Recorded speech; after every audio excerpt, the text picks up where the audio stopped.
Namanya Aryan Saputra, seorang pria berusia 32 tahun yang bekerja sebagai desainer grafis di sebuah perusahaan besar di Jakarta. Selama 7 tahun terakhir, hidupnya tidak pernah benar-benar berhenti. Setiap pagi ia bangun sebelum matahari sempurna naik, menyeduh kopi hitam yang selalu terlalu panas untuk langsung diminum. Lalu duduk di depan layar komputer yang cahayanya terlalu terang untuk mata yang baru saja terbuka. Rapat demi rapat, revisi demi revisi. Tenggat waktu yang datang seperti ombak.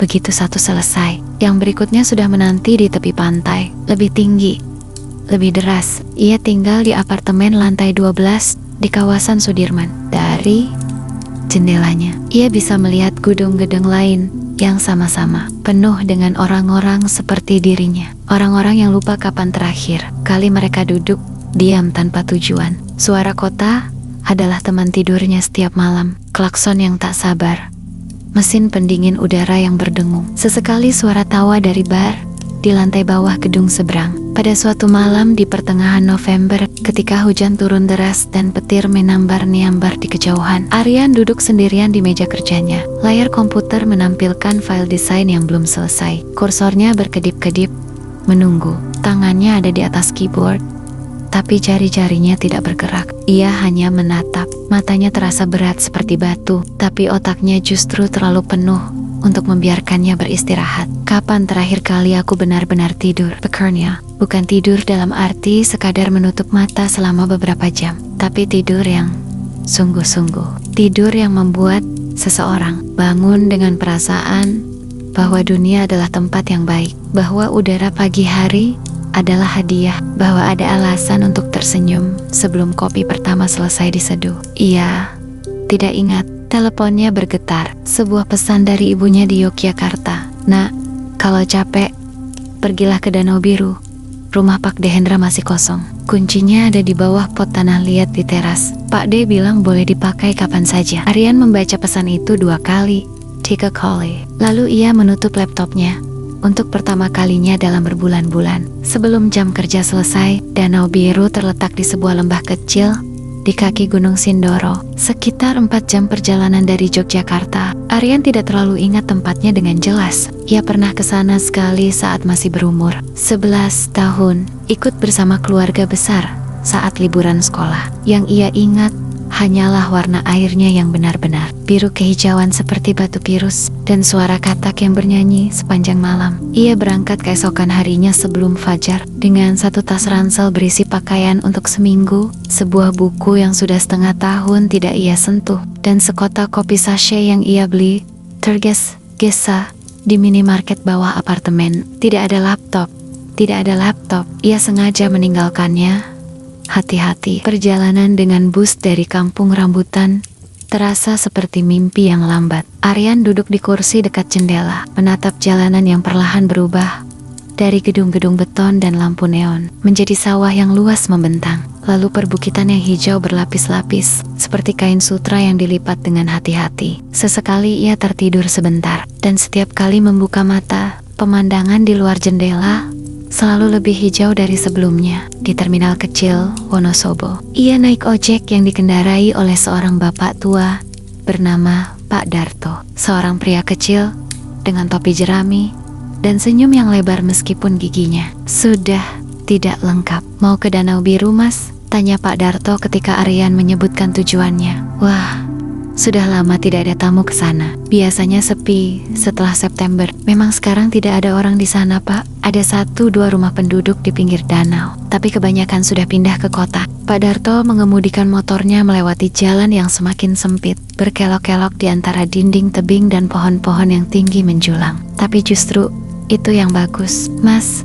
Sepi, tenang, seperti dunia cuma milik sendiri. Aryan mengangguk pelan dan memegang erat pegangan belakang motor, membiarkan angin dingin pegunungan menghantam wajahnya. Udara di sini berbeda, lebih berat dengan kelembapan, tapi juga lebih segar, seperti menghirup sesuatu yang bersih untuk pertama kalinya. Setelah lama hanya menghirup udara yang sudah dipakai berkali-kali oleh ribuan orang, rumah itu muncul di balik tikungan terakhir, dan Aryan menahan napas, bukan karena rumahnya megah, justru sebaliknya. Rumah itu kecil, sederhana, dibangun dari kayu jati tua yang warnanya sudah gelap dimakan waktu, dengan atap genting merah yang sebagian sudah ditumbuhi lumut berwarna hijau. Kibupon, ada teras kecil di depan dengan 2 kursi rotan dan meja bunda rendah. Di sudut teras, pot tanah liat besar berisi tanaman pandan yang daunnya menjulur-julur panjang seperti tangan yang melambaikan selamat datang.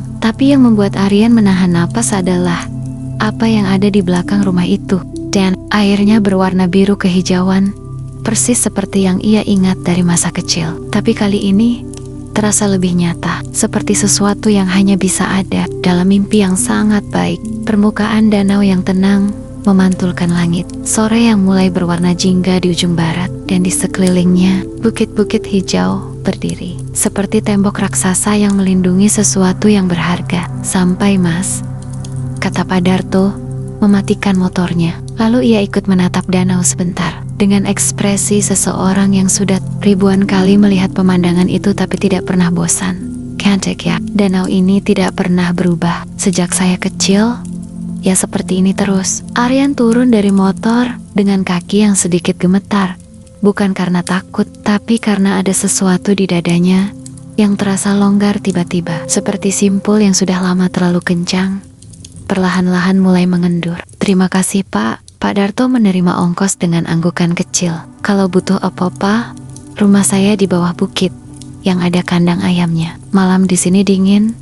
Mas, nanti cari selimut di dalam lemari kayu. Biasanya Pak Dehendra simpan di sana. Lalu motor tua itu menderu pelan, membelok di tikungan, dan menghilang. Dan tiba-tiba Aryan sendirian, benar-benar sendirian, di tepi danau yang tenang. Di bawah langit yang perlahan berubah warna dari jingga menjadi ungu muda. Kunci ada persis di tempat yang dikatakan ibunya, di bawah pot tanah liat berisi pandan. Kuncinya berat, terbuat dari kuningan yang sudah menghitam, dengan ukiran kecil berbentuk bunga melati di pegangannya. Aryan menimang-nimang Nia. Sebentar sebelum memasukkannya ke lubang kunci, pintu kayu itu terbuka dengan suara yang panjang. Krik, seperti rumah itu sedang menggeliat bangun dari tidur panjang. Di dalam, udara berbau kayu tua dan sedikit daun pandan kering. Gelap, tapi tidak menakutkan.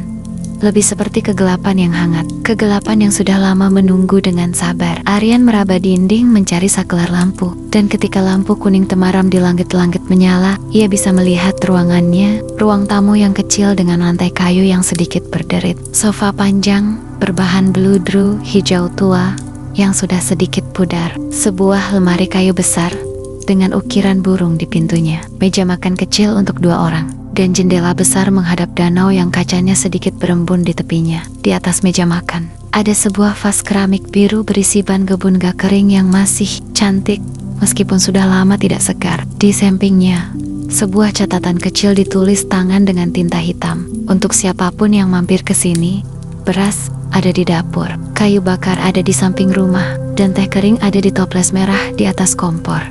Nikmatilah, Pak Dehendra. Aryan membaca catatan itu 2 kali, lalu meletakkannya kembali dengan hati-hati. Ada sesuatu yang mengharukan dari catatan sederhana itu. Keramahan yang tidak membutuhkan alasan, kehangatan yang tidak meminta imbalan. Malam pertama di rumah itu, Aryan tidak melakukan banyak hal. Ia memasak air di kompor kayu yang butuh waktu cukup lama untuk menyala, karena ia hampir lupa bagaimana cara membuatnya menyala dengan baik. Ia menyeduh teh dari toples merah, teh pucuk dengan sedikit aroma melati yang keluar begitu air panas menyentuhnya. Ia duduk di kursi rotan di teras, membungkus dirinya dengan selimut tebal yang ia temukan di lemari. Kayu persis seperti yang dikatakan Taktor, dan ia menatap danau. Langit malam di sini berbeda dari langit malam di Jakarta. Di Jakarta, langit malam berwarna oranye gelap karena polusi cahaya, dan bintang-bintang hanya mitos. Di sini, langit malam berwarna hitam pekat yang sesungguhnya, dan bintang-bintang, oh, bintang-bintangnya ribuan, mungkin jutaan, bertaburan seperti seseorang menumpahkan tepung gula di atas kain beludru hitam. Aryan menatapnya begitu lama sampai lehernya pegal, tapi ia tidak mau berpaling. Ada rasa tidak percaya yang campur aduk dengan sesuatu yang lebih dalam. Kerinduan, kerinduan pada sesuatu yang selama ini ada di atas kepalanya. Setiap malam, tapi tidak pernah ia lihat. Dari balik rerumputan di tepi danau, katak-katak mulai bernyanyi. Pelan pada awalnya, 1 atau 2 suara, lalu semakin banyak, semakin ramai, sampai seluruh tepi danau bergema dengan orkestra. Malam yang tidak memerlukan konduktor. Di antara suara katak, sesekali terdengar suara jangkrik yang melengkapi. 2 instrumen berbeda yang entah sejak kapan sudah hafal not lagu yang sama. Angin bertiup lembut dari arah danau, membawa aroma yang sulit dijelaskan. Segar seperti air, hangat seperti tanah yang baru saja hujan, dan sedikit manis seperti bunga yang tidak terlalu ingin diperhatikan. Aryan menutup matanya. Untuk pertama kalinya dalam waktu yang sangat lama, ia tidak memikirkan tenggat waktu, tidak memikirkan rapat esok hari, tidak memikirkan email yang belum dibalas, atau file yang belum selesai. Pikiran-pikiran itu masih ada di pinggiran. Ia bisa merasakannya menggatuk-getak pelan di sadit-sadit kesadarannya. Tapi suara danau dan katak dan angin malam itu lebih keras, dan perlahan-lahan ketekon-ketekon itu semakin jauh. Ia tertidur di kursi rotan itu dengan cangkir teh yang sudah dingin di tangannya, dan selimut tebal menyelimuti bahunya. Sementara bintang-bintang di atas kepalanya terus bersinar dengan setia, seperti lentera yang tidak pernah kehabisan minyak. Pagi harinya, ia terbangun oleh suara, bukan suara klakson, bukan notifikasi, bukan alarm, suara bir, bukan 1 atau 2, tapi puluhan suara burung yang saling bersahutan. Ada yang melengking tinggi, seperti peluit perak. Ada yang berdentum rendah seperti bunyi kayu yang dipukul perlahan. Ada yang berkicau panjang dengan nada yang naik turun, seperti seseorang sedang bercerita dalam bahasa yang tidak ia mengerti, tapi ingin sekali ia pelajari. Aryan membuka mata, dan langit sudah berwarna biru muda, bukan hitam, belum juga putih, tapi biru yang lembut seperti cangkang telur burung merpati. Matahari belum muncul, tapi cahayanya sudah merembes dari balik bukit timur, mewarnai tepi langit dengan semburat merah muda yang paling tipis. Dan, danau di pagi hari adalah sesuatu yang lain sama sekali. Permukaannya benar-benar datar seperti cermin. Tidak ada angin, tidak ada riak, hanya permukaan biru hijau yang memantulkan langit pagi dengan sempurna. Sampai Aryan tidak yakin mana yang atas dan mana yang bawah. Kabut tipis mengambang di atas permukaan air, bergerak perlahan-lahan seperti makhluk hidup yang tidak terburu-buru kemana-mana. Di tepi danau, seekor bangau berdiri di atas 1 kaki, putih bersih, diam sempurna, seperti ukiran yang ditanam di tepi air. Aryan duduk tegak di kursi rotannya, merasakan punggungnya yang sedikit pegal, dan menyadari satu hal. Ia baru saja tidur lebih dari 7 jam. 7 jam, tanpa terbangun, tanpa mimpi buruk tentang presentasi yang gagal, atau klien yang marah. 7 jam tidur yang sungguh-sungguh. Yang pertama, dalam ia tidak ingat berapa lama. Ia meregangkan tangannya ke atas. Tulang-tulang bahunya berderak pelan, dan menghirup udara pagi yang dingin dan bersih itu sedalam-dalamnya. Udara itu terasa seperti sesuatu yang bisa dimakan, begitu penuh dan substansial dibandingkan udara Jakarta yang tipis dan lelah. Dari dalam rumah, ia mendengar suara sesuatu yang bergerak. Aryan berdiri cepat, selimut jatuh dari bahunya, jantungnya berdegup sekali, kencang, sebelum ia mengingatkan dirinya bahwa ia bukan di apartemen Jakarta. Ia di sini, di tempat yang sunyi, dan suara yang ia dengar dari dalam rumah adalah tigers, atau sesuatu yang ukurannya sedikit lebih besar dari tikus. Ia membuka pintu rumah dengan hati-hati dan mengintip ke dalam. Di sudut dapur, seekor kucing kecil berwarna oranye dengan putih di dadanya sedang duduk tegak di dekat lemari, menatap Aryan dengan mata kuning yang besar dan ekspresi yang seolah berkata, "Kamu yang baru datang, bukan aku." Aryan melepas napasnya dan tertawa, tawa kecil, pelan, tapi tawa sungguhan. Kapan terakhir kali ia tertawa karena seekor kucing? "Dari mana kamu masuk?"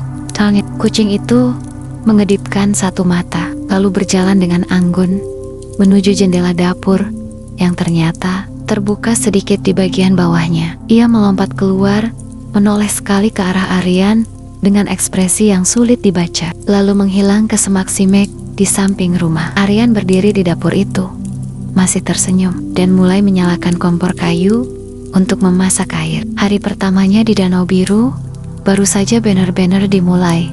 Dan entah mengapa, untuk pertama kalinya dalam 7 tahun, ia merasa tidak terburu-buru kemana-mana. Hari kedua dimulai dengan hujan. Bukan hujan yang deras dan kasar seperti hujan Jakarta yang selalu terasa seperti teguran.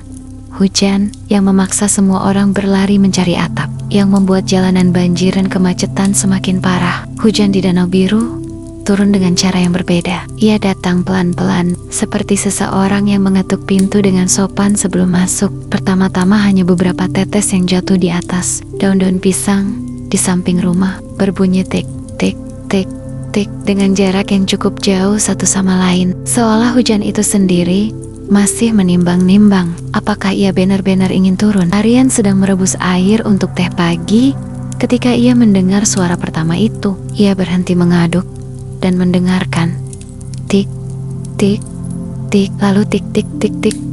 Semakin rapat, semakin banyak, sampai akhirnya hujan memutuskan untuk sanggo-sanggo header dan permukaan danau di luar. Jendela tiba-tiba dipenuhi dengan lingkaran-lingkaran kecil yang terus muncul dan menghilang, muncul dan menghilang, seperti ribuan makhluk kecil yang bermain-main di bawah air. Aryan membawa cangkir tehnya ke teras. Atap teras yang menjorok cukup jauh melindunginya dari hujan, tapi percikannya sesekali menyentuh ujung kakinya yang telanjang di atas. Lantai kayu, dingin, segar, seperti salam kecil dari langit. Ia duduk dan menatap hujan, tidak melakukan apa-apa, hanya menatap.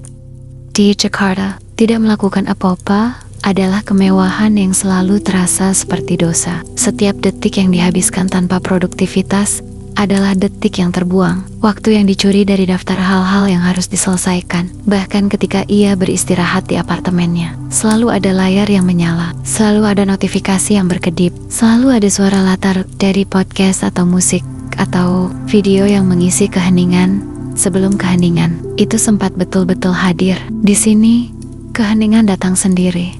Dan ia tidak meminta izin. Tapi ini bukan keheningan yang kosong, ini keheningan yang penuh. Penuh dengan suara hujan di atas daun, penuh dengan gemericik air yang mulai mengalir di got kecil di samping jalan setapak, penuh dengan bau tanah basah yang naik dari bumi, seperti napas panjang yang sudah lama ditahan. Keheningan yang membuat seseorang merasa kecil dengan cara yang menyenangkan, bukan dengan cara yang menakutkan. Aryan meminum tehnya perlahan, teh pucuk melati dari toples merah itu, yang aromanya semakin kuat ketika uap hangat naik dan bercampur dengan udara lembab hujan. Ia menutup kedua tangannya mengelilingi cangkir, merasakan hangatnya meresap ke telapak tangan, ke jari-jari, naik ke pergelangan. Seekor burung pipit kecil bertengger di ujung pagar teras, bulunya sedikit basah dan berdiri-berdiri seperti rambut seseorang yang baru saja ditiup angin. Burung itu memiringkan kepalanya ke kiri, lalu cekinan, menatap Aryan dengan mata bulatnya yang sangat hitam dan sangat serius. "Selamat pagi," kata Aryan pelan. Burung itu mengeluarkan suara satu kali, cip, lalu terbang pergi, menghilang ke balik semak-semak yang kini menetes-nes dengan air hujan. Aryan tersenyum ke dalam cangkir tehnya. Ketika hujan mereda menjelang siang, langit tidak benar-benar cerah, tapi juga tidak mendung penuh. Awan-awan putih tebal bergerak perlahan di atas bukit, sesekali membuka celah sehingga sinar matahari menerobos keluar, seperti sorotan lampu di panggung yang sangat besar. Ketika sinar itu menyentuh permukaan danau, air yang tadinya abu-abu karena hujan tiba-tiba berubah menjadi biru kehijauan lagi, berkilau, seperti ada ribuan mata berlian yang disebar di atasnya. Aryan mengambil bukunya, novel yang sudah setengah tahun terbengkalai di tas ranselnya, dan duduk di tepi danau, di atas batu besar yang permukaannya datar dan masih sedikit basah. Ia mengeluarkan bukunya, membuka ke halaman terakhir yang ada lipatannya sebagai penanda, dan mulai membaca. Tapi ia tidak terlalu masuk ke dalam cerita. Matanya berjalan di atas kata-kata, tapi pikirannya sesekali terangkat, melayang keluar dari halaman buku dan mendarat di tepi danau, pada seekor capung biru yang hinggap di ujung rumput, pada suara air yang sesekali bergerak perlahan di tepi batu, pada bayang-bayang awan yang bergerak di permukaan danau seperti pulau-pulau yang mengapung. Dan itu tidak apa-apa. Untuk pertama kalinya, tidak apa-apa untuk tidak fokus sepenuhnya. Tidak apa-apa untuk membiarkan pikiran bergerak sendiri seperti perahu kecil yang dilepas di atas air tanpa dayung, tidak kemana-mana secara khusus, tapi bergerak, hidup, bebas. Ia membaca mungkin 20 halaman sebelum meletakkan buku itu di sampingnya dan hanya duduk, lutut ditarik ke dada, menatap danau. Apa yang selama ini aku kejar, pikirnya.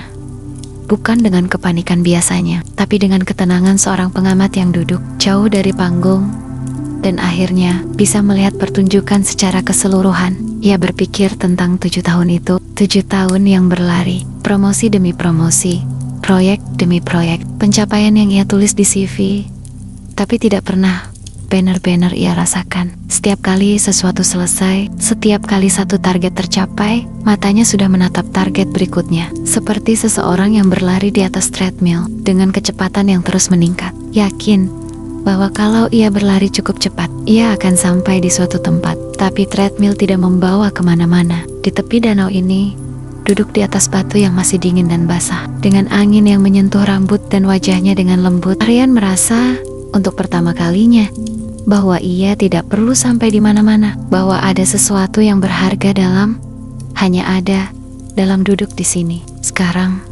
dengan danau ini, dan langit ini, dan angin ini, bahwa menjadi manusia bukan hanya soal apa yang bisa dihasilkan. Kucing oranye itu kembali menjelang sore. Aryan sedang mencuci piring di dapur ketika ia mendengar suara garukan di pintu belakang yang langsung menghadap ke tepi danau. Ia membuka pintu, dan di sana kucing itu duduk dengan anggun. Ekornya melingkar rapi di depan kakinya, menatap Aryan dengan ekspresi yang sama seperti kemarin. Tenang, sedikit menghakimi, tapi tidak memusuhi. Kamu lagi, kata Aryan. Kucing itu masuk tanpa diundang, berjalan mengelilingi dapur sekali, mencium sudut-sudut tertentu dengan serius seperti seorang inspektor yang sedang memeriksa laporan. Lalu duduk di depan kompor dan menatap Aryan dengan pandangan yang jelas sekali artinya. Kamu lapar? Aryan membuka lemari. Tidak ada makanan kucing, tentu saja. Tapi ada sepotong ikan asin yang ia temukan di wadah tertutup di sudut lemari. Mungkin milik Pak Dehendra yang ditinggal. Sudah kering tapi masih baik. Ia merobek sepotong kecil dan meletakkannya di piring kecil di lantai. Kucing itu mendekat, mencium sekali, lalu memakannya dengan tergesa-gesa yang sama sekali tidak mencerminkan keangkuhannya tadi. Namamu siapa? Tanya Aryan, duduk bersila di lantai dapur di samping kucing itu. Sepertinya kamu sudah sering kesini. Kucing itu tidak menjawab, tentu saja. Tapi setelah selesai makan, ia berjalan mendekati Aryan dan menggosokkan kepalanya ke lutut Aryan sekali. Lalu duduk di sampingnya dan mulai membersihkan wajahnya dengan cakar depannya. Aryan menatap kucing kecil itu. Di luar, matahari mulai turun dan cahayanya yang kemasan masuk melalui jendela dapur, mewarnai semuanya. Lantai kayu, kompor tua, toples-toples berjajar di rak, dan seekor kucing oranye yang sedang mencuci wajah dengan warna yang hangat dan tenang seperti kenangan yang paling indah. Ia memutuskan untuk memanggil kucing itu Danau. Malam kedua berbeda dari malam pertama. Aryan tidak langsung duduk di teras. Ia menghabiskan sore hari dengan berjalan-jalan, menyusuri tepi danau. Setapak kecil dari tanah padat yang ternyata mengelilingi sebagian danau, diapit di kiri oleh air, dan di kanan oleh semak-semak tinggi dan pohon-pohon yang akarnya mencengkeram tanah dengan kokoh. Ia berjalan pelan, sangat pelan, dengan tangan di dalam saku jaketnya. Danau berjalan bersamanya. Kucing itu ternyata memutuskan untuk ikut, berjalan 2-3 langkah di belakang Aryan. Sesekali menyimpang untuk mencium sesuatu di tanggul, lalu berlari kecil menyusul ketika tertinggal terlalu jauh. Di sisi lain, danau tersembunyi di balik sekelompok pohon bambu yang batang-batangnya berderit lembut tertiup angin. Aryan menemukan sebuah dermaga kecil, hanya beberapa papan kayu yang memanjang ke atas air, cukup untuk berdiri 2 orang. Satu papan di ujungnya sudah sedikit lapuk, tapi keseluruhannya masih kokoh. Ia berjalan ke ujung dermaga dan berdiri di sana. Di bawah kakinya, air danau berwarna gelap karena bayangan pohon-pohon di sekelilingnya. Di kedalaman yang tidak terlalu dalam, ia bisa melihat beta-beta besar di dasar danau. Batu-batu yang tampak seperti kepala-kepala gajah yang sedang tidur. Ikan-ikan kecil bergerak di antara batu-batu itu, tidak terganggu oleh kehadiran Aryan di atas mereka. Angin bertiup dari utara, membuat bambu-bambu di tepi bersil-sil dengan nada yang bergonte-ganti. Sus, Danau si kucing duduk di pangkal dermaga, tidak mau masuk lebih jauh. Menatap Aryan dari kejauhan, dengan ekspresi khawatir yang lucu untuk seekor kucing. Aryan mengulurkan tangannya ke samping, telapak tangan terbuka, menghadap ke atas, dan membiarkan angin menyentuhnya. Angin itu nyata, dingin, hadir sepenuhnya, seperti sebuah tangan tak kasat mata yang memegang tangannya dengan lembut. Aryan mengulurkan tangannya ke samping, telapak tangan terbuka, menghadap ke atas, dan membiarkan angin menyentuhnya. Angin itu nyata, dingin, hadir sepenuhnya, seperti sebuah tangan tak kasat mata yang memegang tangannya dengan lembut. Don di Saitu, berdiri di ujung dermaga kayu tua, di tepi danau yang tidak dikenal oleh banyak orang. Aryan merasakan sesuatu yang sudah sangat lama tidak ia rasakan. Rasa bukan syukur yang diucapkan karena kebiasaan atau kewajiban. Bukan syukur yang ditulis di caption media sosial, tapi syukur yang tumbuh dari dalam, seperti sesuatu yang hangat, yang menyebar ke dada dan perut, dan ujung-ujung jari. Syukur karena masih bisa berdiri, karena masih bisa bernapas, karena ada danau seperti ini di dunia, dan ada angin yang tidak peduli seberapa besar atau kecil kamu, yang akan menyentuh tanganmu dengan cara yang persis sama. Malam itu, Pak Darto datang berkunjung. Bapak tua itu muncul di jalan setapak menjelang maghrib, membawa rantang berlapis 3 yang dibungkus kain batik. Ia mengetuk pintu teras dengan santai, seperti orang yang sudah biasa bertamu ke rumah yang bukan miliknya. "Istri saya masak banyak," katanya singkat ketika Aryan membuka pintu, menyerahkan rantang itu. "Daripada sisa, ya sudah dibawa ke sini." Di dalam rantang, nasi putih panas yang masih mengepul, sayur lodeh dengan kuah santan kuning, tempe orek yang manis dan kering dengan cabai merah, dan di paling bawah, sepotong ikan bakar yang kulitnya kecoklatan sempurna dengan aroma daun kemangi yang melekat. Aryan mengundang Pak Darto duduk. Bapak tua itu tidak menolak. Mereka duduk di teras bersama. Aryan makan sementara Pak Darto minum segelas air putih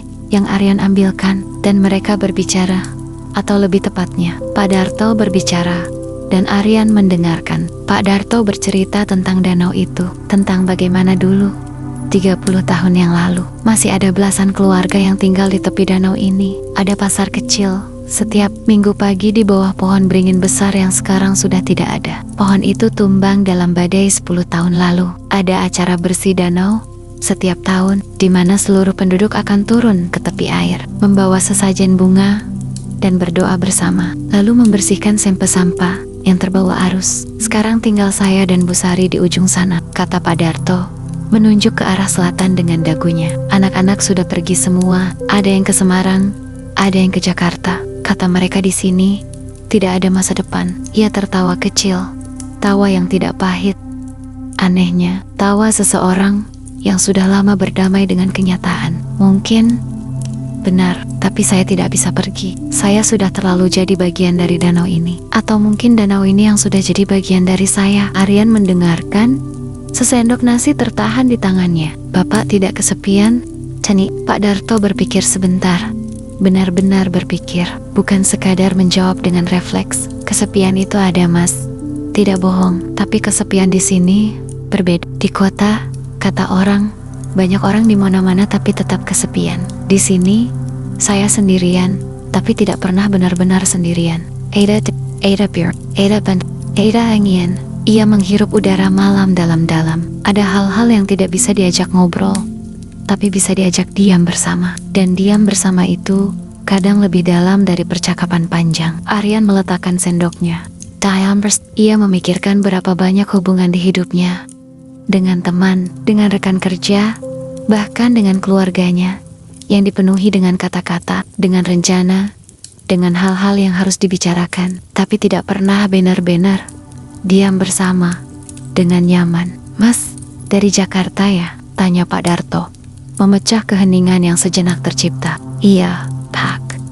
Pertanyaan itu sangat singkat, sangat langsung. Tidak ada basa-basi di sekelilingnya, tidak ada pengantar yang panjang, tapi tepat sasaran seperti anak panah yang tahu di mana harus mendarat. Aryan tidak langsung menjawab. Ia menatap danau yang gelap di kejauhan, yang hanya bisa ia kenali dari suara riak kecil di tepiannya. "Sangat capek, Pak," jawabnya akhirnya, pelan. Tapi baru sadar betapa capeknya sekarang. Pak Darto mengangguk, bukan dengan kasihan, tapi dengan pengertian yang tulus. Bagus, kalau sudah sadar capek, berarti masih sehat. Yang bahaya itu kalau sudah tidak bisa capek. Pak Darto pamit ketika langit sudah penuh bintang, menolak dengan halus tawaran Aryan untuk diantar meski jalannya gelap, berdalih bahwa ia sudah hafal setiap batu di jalan setapak itu. Sejak 40 tahun lalu, Aryan membereskan rantang kosong.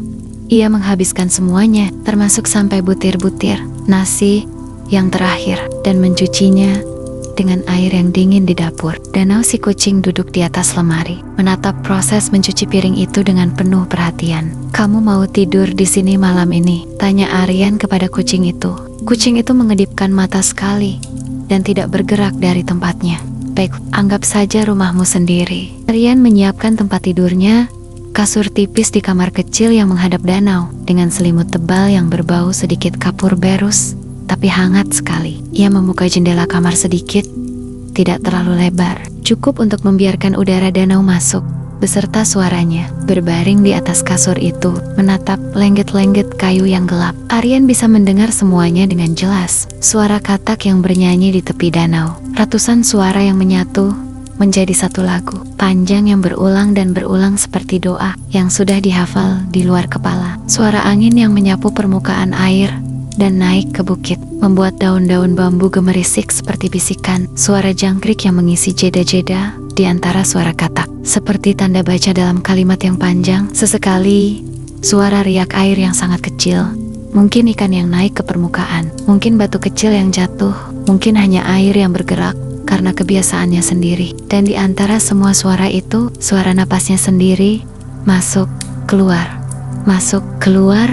yang perlahan-lahan menjadi lebih lambat, lebih dalam, lebih teratur. Danau si kucing melompat ke atas kasur dengan satu lompatan ringan dan melingkar di pojok dekat kaki Aryan, hangat dan berat seperti bantal kecil yang hidup. Hari-hari berikutnya mengalir seperti air danau itu, sendiri, tidak terburu-buru, tidak memiliki tujuan yang terlalu tegas, tapi selalu bergerak, selalu hidup. Setiap pagi Aryan bangun sebelum matahari naik, bukan karena alarm, tidak ada alarm, tapi karena tubuhnya secara ajaib mulai menyetel dirinya sendiri ke ritme alam yang berbeda. Burung-burung yang mulai bernyanyi sebelum fajar adalah pengganti alarm yang tidak pernah membuatnya merasa terpaksa untuk bangun. Ia belajar menyalakan kompor kayu dengan lebih cepat, belajar mengukur takaran beras dengan tangan, belajar bahwa mie instan yang dimasak dengan air panas dari kompor kayu dan dimakan di teras sambil menatap danau rasanya berbeda, jauh lebih baik